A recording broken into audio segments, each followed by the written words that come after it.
কেউ কোনো কিছু নিয়েই মুখ খোলেন না পরিচালকদের ওপর, তাই ক্ষিপ্ত বিসিবির প্রেসিডেন্ট নাজমুল হাসান স্বীকার করেছেন ঘাটতি আছে হেড কোচ চান্দিকা হাথুরু সিং এর ম্যানেজমেন্টে।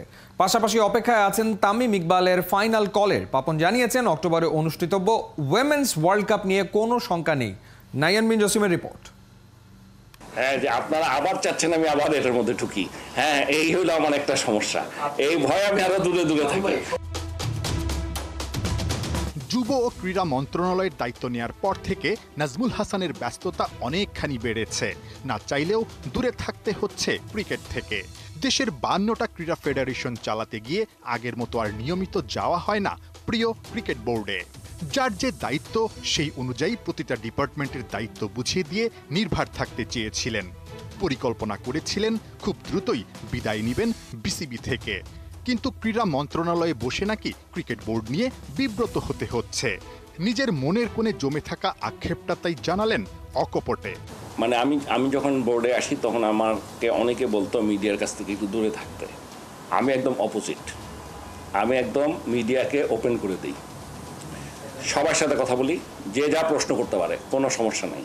নাও এই আমি 3.5 বছর বা 4 বছর এখন দেখছি বিসিবির কেউ কথাই বলে না টু রিপ্রেজেন্ট বিসিবি। তাহলে তো একটা বিরাট সমস্যা। এবং এটা করে দুইটা সমস্যা হচ্ছে। একটা হচ্ছে কনফিউশন অ্যারাইজ করছে, বাট এই কথাগুলো এখনো তারা বলবে না কেন? তো তারা যদি না বলতে পারে তার মানে কি, আমার তো ওদের উপর আস্থা আছে যে আমি যখন চলে আসব তারা চালাতে পারবে। আরেকটা সমস্যা হচ্ছে যে দেখবেন আগে আমি একা কথা বলতাম এবং আমি যা বলতাম সবাই একই সুরে কথা বলতো। এখন দেখবেন এক একজন এক এক রকম বলছে। এটাতে আরেক কনফিউশন শুরু হয়েছে। সো এটা তো আরেকটা কনফিউশন। সো আমি বলছি এটা আমি আপনাদের কাছে স্বীকার করে নিচ্ছি যে এটা একটা সমস্যা হচ্ছে। ব্যস্ততা বেড়েছে, ক্রিকেট বোর্ড থেকে আছেন অনেকটাই দূরে, কিন্তু নিজের সর্বোচ্চটা দিয়ে নাজমুল হাসান উপস্থিত থাকেন আইসিসি আর এসিসির সভাতে। মাত্রই আইসিসির সভা থেকে ফেরা বিসিবি প্রেসিডেন্ট জানালেন অক্টোবরে আইসিসির বোর্ড মিটিং হবে ঢাকাতে। শুধু তাই না, আইসিসির পরবর্তী গুরুত্বপূর্ণ নির্বাচনটাও হবে ওই সময়টাতে। আমি শুধু আইসিসি আর এসিসি দিয়েই এখন আমার সময়টা ব্যয় করছি। মনে রাখতে হবে যে যাতে করে যে আমি যখনই ছেড়ে দিচ্ছি, যেহেতু আমি আর থাকছি না, চলে আসবো কবে এটা এখনই বলতে পারছি না, তবে এই ইলেকশনের আগে না, মানে আমি বলছি নেক্সট বোর্ড মিটিংয়ের আগে না। ঠিক আছে? সো এইখানটায় যদি আমি চলে আসি, যাতে করে অন্তত ফিউচারে যেই আসুক আইসিসি এসিসি দিয়ে যেন কোনো সমস্যায় না পড়ে বাংলাদেশ। টাইগারদের বিশ্বকাপ মিশন শেষ মাসখানেক, রিপোর্ট জমা দিয়েছেন হেড কোচ।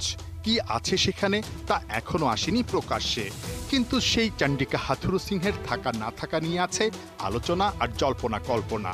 এবার বোর্ড সভাপতিও স্বীকার করলেন টাইগার ওস্তাদ ম্যানেজমেন্টে বেশ কাঁচা। তবে কি বিকল্প কোচ পেতে বিসিবি চেষ্টা করছে? উত্তরে সেই পুরনো সুর, পাওয়া যায় না full time coach. Management or communication style is totally different. সেটা আমি আপনাদের সাথে একমত। ওরা যেই বলুক না বলুক এটা ঠিক আছে, ও একটু ডিফারেন্ট ওর কমিউনিকেশন স্টাইল। ওর সবচেয়ে বড় সমস্যা যেটা, সেটা হচ্ছে আবার আমাদের দেশের সাথে খাপ খাওয়ানোটা কঠিন। এটা আমি অস্বীকার করছি না, ঠিক আছে? আমি আর ডিটেলস বলবো না এই ব্যাপারে। কোচের মতো ঝুলে আছে তামিমের ভবিষ্যৎ। তামিম ইকবাল বোর্ড প্রেসিডেন্ট আলোচনা নাকি এখনো হয়নি।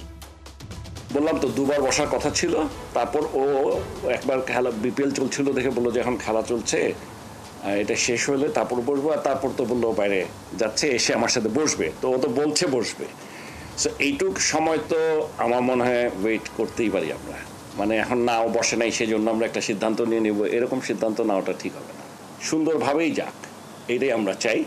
ওরা আমাদেরকে একটা সুযোগ দেখ, ওদেরকে সম্মানটা প্রদর্শন করে।